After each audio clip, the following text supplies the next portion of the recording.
नमस्कार। हर खबर देख रहे सभी दर्शकों का बहुत बहुत स्वागत है। लगातार विधानसभा चुनाव 2022 पंजाब में सरगर्मी बढ़ती चली जा रही है। दिल्ली से नेताओं का आना भी जारी है।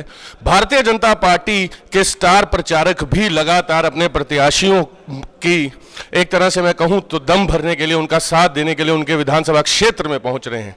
और आज हमारे बीच एक ऐसे शख्स हैं जो हिमाचल प्रदेश में किसी तारुफ के एक तरह से मैं कहूँगा ज़रूरत नहीं है। जी हाँ, आप ठीक समझ रहे हैं। फर्स्ट पर्सन ऑफ हिमाचल हमारे साथ जयराम ठाकुर जी हैं। सेकंड पर्सन हो गए गवर्नर के बाद, माफ़ी चाहूँगा।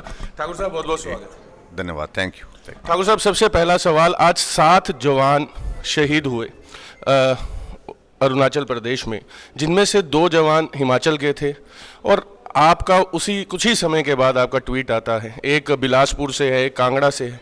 तो हिमाचल प्रदेश की तरफ से क्या कहना चाहिए? देखिए, हिमाचल प्रदेश भले ही छोटा प्रदेश है, लेकिन उसके बावजूद भी इस बात को अगर आप देखें, देश के लिए शहादत देने में अगर संख्या के हिसाब से उसमें देखा जाता है तो हिमाचल का बहुत बड़ा उसमें कंट्रीब्यूशन है, बहुत बड़ा योगदान है।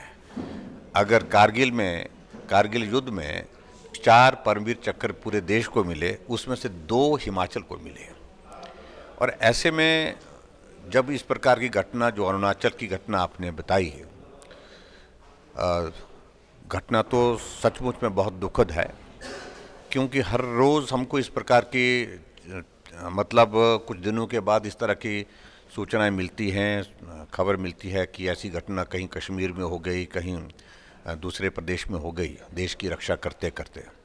अभी भी जो घटना घटित हुए जिसका आप जिक्र कर रहे हैं, उसमें से 2 जवान हिमाचल प्रदेश के भी हैं और एक बिलासपुर से हैं, एक हमारे कांगड़ा जिला से संबंधित हैं। मैं दोनों जो शहीद हुए हैं उनके प्रति जो है संवेदना व्यक्त करता हूं, उनको श्रद्धांजलि देता हूं, उनके परिवार को ईश्वर शक्ति दे इस दुख को सहन करने की ऐसी प्रार्थना करता हूं। जहां तक सरकार की ओर से हर संभव प्रयत्न किया जाएगा, उनके परिवारों को जिस प्रकार के सहयोग और संबल की इस वक्त आवश्यकता है वो निश्चित रूप से करेंगे। ठाकुर साहब, आज आप 4 विधानसभा क्षेत्र में गए। सबसे पहले मुकेरियाँ गए, फिर गढ़शंकर गए, फिर श्री अनंतपुर साहब गए और जीरकपुर आए। आपने सबसे मेजर फ़र्क क्या देखा कि मतलब, क्योंकि जीरकपुर एक हिंदुस्तान, मिनी हिंदुस्तान कहा जाता है क्योंकि यहाँ हर राज्य के लोग रहते हैं, तो क्या उत्साह लगा मतदाताओं में, क्या डिफरेंस? मैं एक चीज़ को देख रहा हूँ कि पंजाब में इस बार का चुनाव जो है वो अलग परिस्थितियों का ये चुनाव है।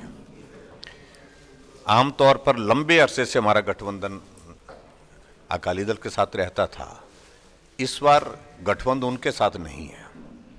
और अमरिंदर सिंह जी और उनके साथ साथ में ढींढसा जी, उनके साथ हमारा गठबंधन, यहाँ नया गठबंधन ये बनी, नई परिस्थिति बनी है और उसके कारण जो है वो नई एक जोश की भी एक लगती है, एक इस तरह की भावना सब जगह हमने देखी। लेकिन मैं सबसे बड़ी महत्वपूर्ण जो बात मुझे देखने को जो मिली आज के चुनाव के इस अभियान में, कि जोश हर जगह देखने को मिला है और बड़ी संख्या में लोग पंजाब में, जहां पहले सोचा जा रहा था, कहा जा रहा था कि बहुत मुश्किल है, कठिन है, लेकिन इन सारी बातों को दरकिनार करते हुए पंजाब अब उस दिशा में चल पड़ा है कि हमको मुख्य धारा के साथ चलना है। मुख्य धारा का मतलब कि डबल इंजन की सरकार के रूप में हमको चलना है। केंद्र में मोदी जी के नेतृत्व में सरकार और पंजाब में भारतीय जनता पार्टी गठबंधन की सरकार बने, इस दिशा में एक माहौल बहुत तेज़ी से बनता जा रहा है।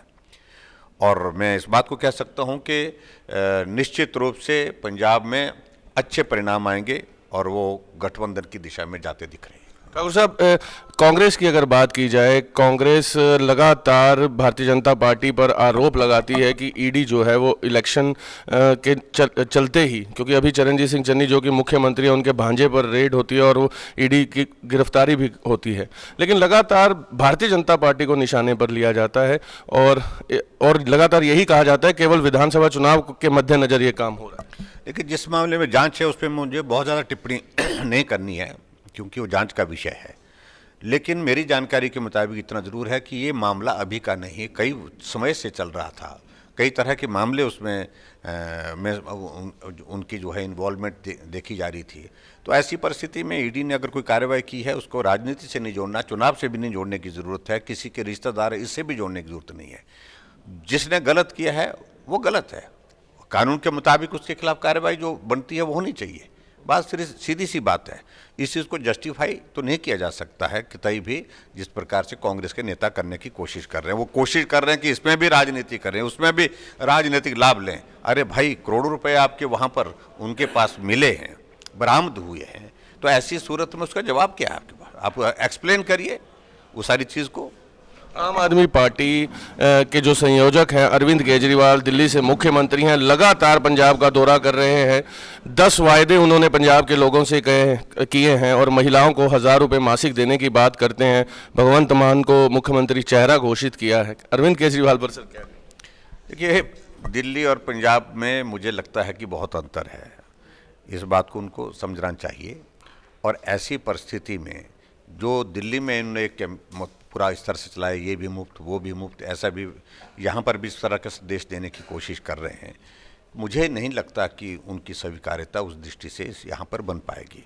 ठीक है, वो पार्टी की अपनी बात है, उन्होंने अपनी पार्टी के लिए जो करना है वो करें, लेकिन संभावनाएं उस तरह से नहीं लगती हैं जिस प्रकार से वो आज की तारीख में देश के हित में है भी नहीं। जिस तरह से वो चीज़ों को वो चलाने की कोशिश कर रहे हैं, तो मैं समझता हूं कि वो पंजाब स्वीकार करने वाला नहीं है। ठाकुर साहब, आप बहुत पुराने भारतीय जनता पार्टी से जुड़े हुए हैं, संगठन से जुड़े हुए हैं, और आपने पंजाब का चुनाव पहले भी देखा है, आप यहां पर शिरकत कर चुके हैं। इस बार श्रोमणी अकाली दल से भारतीय जनता पार्टी पहली बार, मतलब 1997 के बाद अब पहली बार 2022 में चुनाव लड़ रही है। तो क्या लगता है कि जहां इकट्ठे होकर बड़ा भाई और छोटा भाई लड़ा करते थे, आज आपको नहीं लगता कि बहुत फर्क, मतदाता कंफ्यूज, और यही फायदा आम आदमी पार्टी? नहीं, देखिए, स्वाभाविक रूप से गठबंधन पुराना था और लंबे समय से चला हुआ था, और गठबंधन में मजबूती भी थी, इसमें दो राय नहीं। मिलकर के चुनाव लड़े, चुनाव जीते, सरकारें बनाई, कई बार सरकारें नहीं भी बनी तो भी मिलकर के चलते रहे। लेकिन अब की बार ऐसी स्थिति बनी है, और वो शुरुआत हमारी तरफ से नहीं हुई है। जहाँ से शुरुआत हुई है वो आपको मालूम है, और उस तरह से खामियाजा उनको भुगतना पड़ेगा ज़्यादा। भारतीय जनता पार्टी तो देश की नहीं, दुनिया की सबसे बड़ी पार्टी है। भारतीय जनता पार्टी के लिए ये विषय नहीं है, लेकिन जिसका पंजाब के बाहर कुछ नहीं है और यहाँ पंजाब में भी कुछ नहीं बचेगा जब, तो नुकसान तो सबसे ज़्यादा उनको ही होगा। मेरा आखिरी सवाल है, 3 दिन के दौरे पर प्रधानमंत्री के भी कार्यक्रम जो है पंजाब में है, 14 तारीख को है, 15 को और 17 को। तो क्या लगता है कि आने वाले समय में पंजाब के लोग भारतीय जनता पार्टी में विश्वास बढ़ पाएगा जैसे ही प्रधानमंत्री की रैलियां शुरू होंगी? निश्चित रूप से प्रधानमंत्री जी का पंजाब का दौरा सफल होगा। पिछली बार जिस प्रकार की हरकत पंजाब की सरकार ने यहाँ पर की, वो बहुत शर्मिंदा करने वाली हरकत थी। किसी भी जिम्मेदार सरकार से इस प्रकार की उम्मीद की ही नहीं जा सकती है, और सारी संवैधानिक व्यवस्था ही चरमरा गई। ऐसी सूरत में मुझे लगता है कि कांग्रेस को तो इसका खामियाजा भुगतना पड़ेगा ही, और भारतीय जनता पार्टी को प्रधानमंत्री जी के इस टूर का बहुत बड़ा लाभ मिलेगा। पूरे जोश में है, पंजाब इंतज़ार कर रहा है प्रधानमंत्री जी आएँ, हम उनका अभिनंदन करें, हम उनका स्वागत करें, उनको सुने, और हम काम में जोश के साथ लग सकें। हिमाचल नवंबर में वापसी कर रहा है दोबारा? हिमाचल निश्चित रूप से करेगा, और अब की बार बिल्कुल हर हालत में करेगा, क्योंकि हिमाचल से हमारी पार्टी के राष्ट्रीय अध्यक्ष जगत प्रकाश नड्डा जी हैं, और मोदी जी का हिमाचल के साथ बहुत स्नेह है, प्रेम है, और पूरा सहयोग वो हमको दे रहे हैं हर तरह से, विकास की दृष्टि से। और निश्चित रूप से हिमाचल में नवंबर में जब चुनाव होगा तो दिसंबर में भाजपा की सरकार फिर सत्ता में होगी। सवाल बहुत हैं सर, बस आखिरी आपका व्यक्तित्व चाहिए कि संजीव खन्ना जो कि प्रत्याशी हैं, आज आपने इनकी जनसभा को संबोधित किया, क्या कहेंगे खास तौर पर डेराबस्सी के मतदाताओं? देखिए, संजीव खन्ना जी के बारे में सब लोग इस तरह से जानते हैं कि अपने कामकाज में व्यस्त होने के बावजूद भी, अपने कामकाज को बेहतर ढंग से करने के बावजूद, ये समाज की सेवा के लिए हर वक्त तत्पर रहते हैं।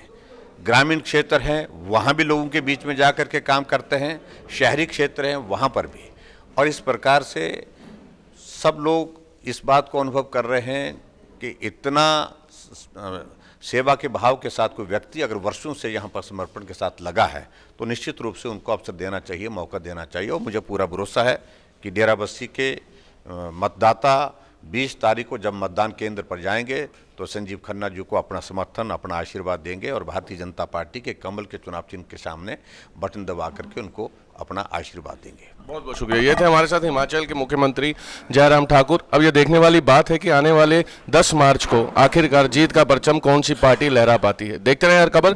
कैमरा पर्सन हरदीप के साथ मैं स्वर्ण।